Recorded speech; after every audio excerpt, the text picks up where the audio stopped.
Some of them don't do anything at all, and it feels like I didn't put anything on my hair. Hey guys, so welcome back. So today's video, I'm going to be talking about all the do's and don'ts for low porosity hair. So as most of you guys know, I have low porosity hair, and I've always found it to be one of the best ways to figure out what products to use on your hair. Some people believe that knowing your hair type is what you need to know to figure out what products to use. I don't agree with that. Porosity is how well your hair absorbs moisture. So if you were to wet your hair, how long does it take for your hair to soak up that water? Low porosity hair usually takes really long to soak up water versus high porosity hair. It just soaks it up, and also it gets dry very quickly. Low porosity hair is the opposite. It takes long to get wet, takes long to get dry.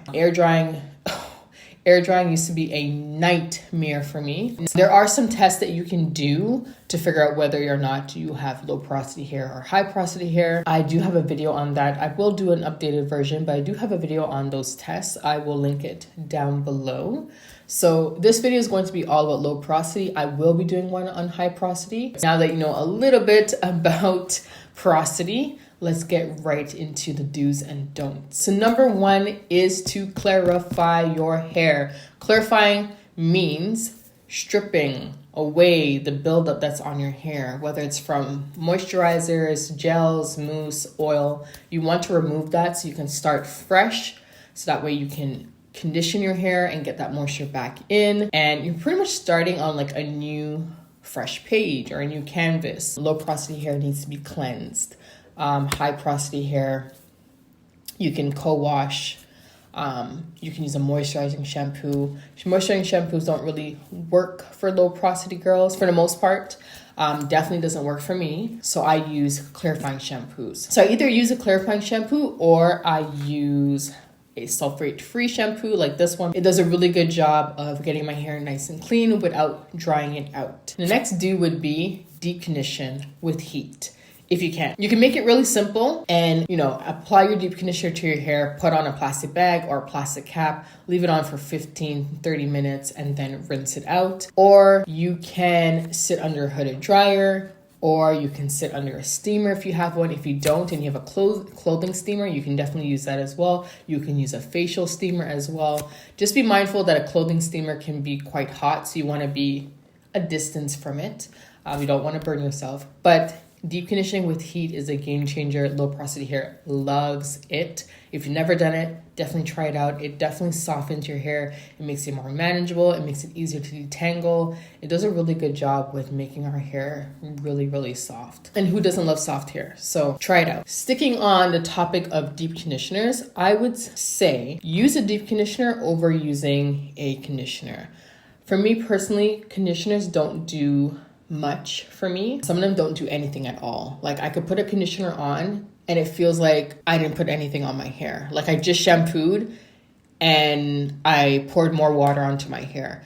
That's what conditioners do to my hair. I don't know why. They just, for whatever reason, they just don't get into my hair and make it soft. It's odd. I haven't really dug deep into why conditioners don't work on my hair, but that's for another video. I just use deep conditioners. And if you're noticing that conditioners aren't working for you, then I would suggest using just a deep conditioner. The next do that is something new for me. I used to do it in the past. I kind of forgot about it. I don't know what happened, and now I'm doing it again. So the next do would be to pre-poo. Pre-poo is something that you do before you shampoo. So it helps with detangling your hair. It helps removing knots. You can do a do-it-yourself pre-poo, which I would use like aloe vera, or you can get a store-bought one. So the one that I like to use is the one by African Pride, and it does the same thing as the aloe vera plant. It softens the hair so that way you can detangle it, section it off, and then get into the shower and shampoo. Just make your wash day a little bit longer but easier and not so stressful, at least for me. It is an extra step, but I noticed that once I get in the shower and I do shampoo and I do condition, it's just so much easier. Like my hair is already detangled. It's already sectioned off. Like everything just goes by so much smoother. If you've never pre-pooed, definitely try it out and let me know your thoughts. If you've tried it already, let me know what your thoughts are. The next do would be to use the LCO method versus the LOC. I don't hear a lot of girls talking about these two methods anymore. The LOC method is liquid, oil, cream. I use the LCO method, or sometimes I use LO. So these letters stand for liquid cream oil, or liquid oil, or liquid oil cream. So I would recommend for low porosity girls to use the LCO, liquid cream oil, or liquid oil. So first we would use our liquid, which would be our moisturizer, and then we would use an oil if you want to keep it simple. Or if you really need more moisture, I would use a leave-in, a cream, which would be something thicker, and then you would use an oil. So for example, I'm just going to show you guys a quick little example. I don't think I have a leave-in here with me at the moment. All right, so I have some products here that I just want to show you guys what an LCO would look like. So you have your leave-in. So this is a leave-in and this is my L. You want to make sure that this first thing contains water. The product that you use also contains water, but it's a little bit thicker. So this is your liquid, you know, it's a little bit lighter. And then you have something that's a little bit heavier, like a cream or butter, but it does contain water. So I have this one by Camille Rose. This is the Almond J twisting butter. So you use this, and then finally, to lock all of that moisture in, because you need to do that, you use an oil. So I have this one by Wake Up Curly. It's the Hibiscus Fusion, and I use this to seal all of that goodness in. And the good thing about low porosity hair, we don't have to moisturize as often as high porosity friends. So I would moisturize about once a week or so. This keeps my hair soft, shiny, keeps the moisture in, so I don't have to moisturize often. And that's your LCO. And hopefully as I'm talking about both porosities, you guys are realizing like, oh shoot, that might actually be my hair, my porosity. I might actually be a high porosity girl versus a low porosity girl. Low porosity girls can get away with lighter products and not having to moisturize as often versus high porosity girls who need something heavier and need to touch up maybe every day or every other day with moisturizing. We are both on two different ends of, I guess, the chart. So the next do, which I haven't been doing, but I really want to get back to doing, is steaming. Steaming your hair. So before you add your moisturizers and your creams and everything, you sit in front of a steamer and let those cuticles open up and get that moisture in. You can do that after you've had your wash day and you're ready to style. You can do that when you're deep conditioning. You can do it halfway through the week. Maybe you want to refresh your hair. You want to redo your twist.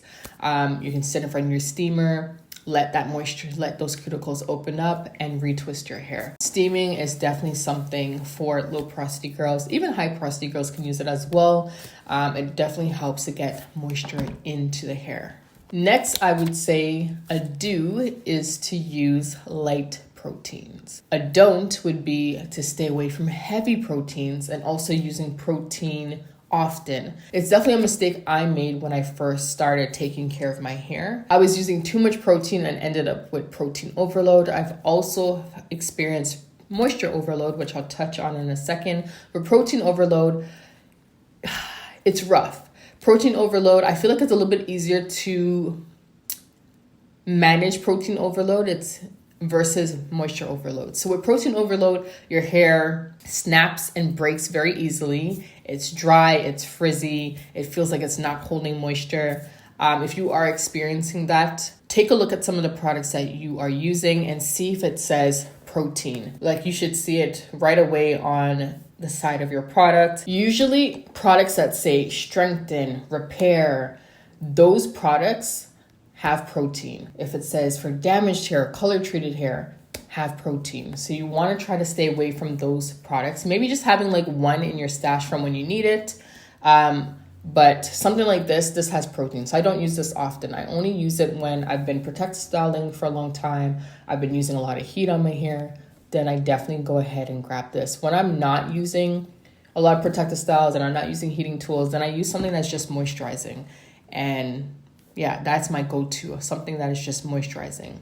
hydrating, moisturizing, nourishing. Those are the words that you're going to see on moisturizing products. The don't would be don't use heavy protein products. Don't use it often. If you are an actual low porosity girly, you don't really need to. Protein treatments aren't needed unless you have been using too much moisture and you're noticing that your hair is now really stretchy, gummy. A really good way to describe it is that your hair feels like wet gum. I don't know if you know what that looks like or what it feels like, but it's really, really mushy and it's not a good feeling. It no longer feels like hair when it gets to that state. And when it does get to that state, you have to use a protein treatment. I don't know if they still make it, but the one that I was using when I did experience it, it was called Apogee 2-step treatment.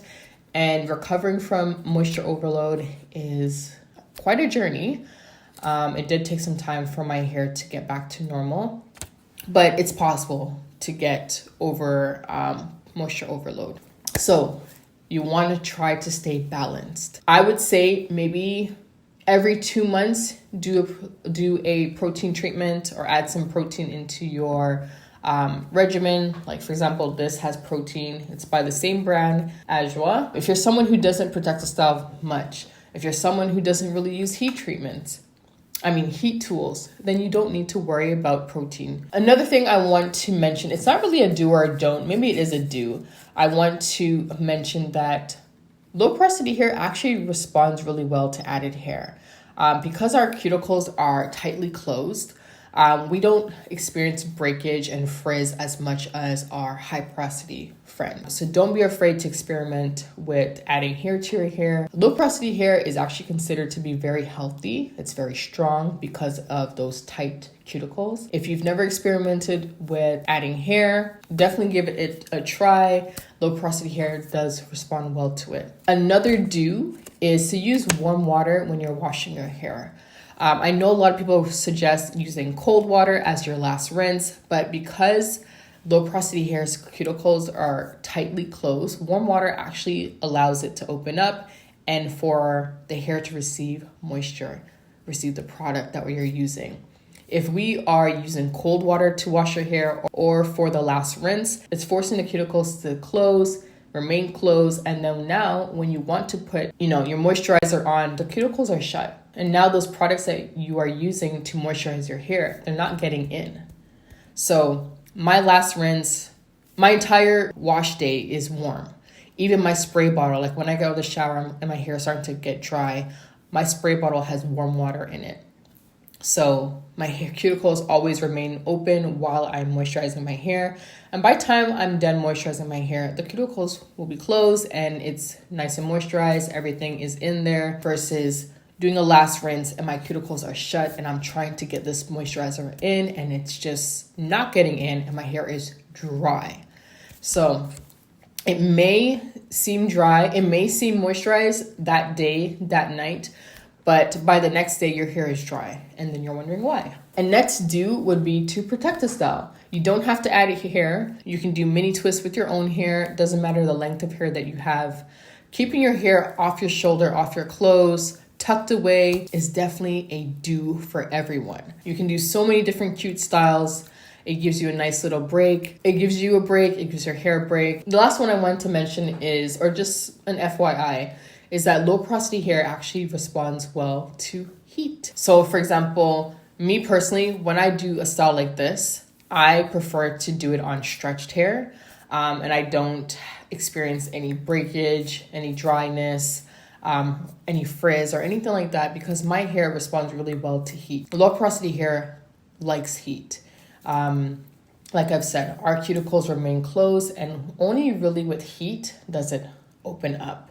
So don't be afraid to use your blow dry. You can use it on a low setting, a medium setting. Always use a heat protectant when you are using heat. Of course, the less heat you use, the better. But low porosity hair does respond well. to it. So another dope that I have is avoid styling your hair or detangling your hair when it is dry.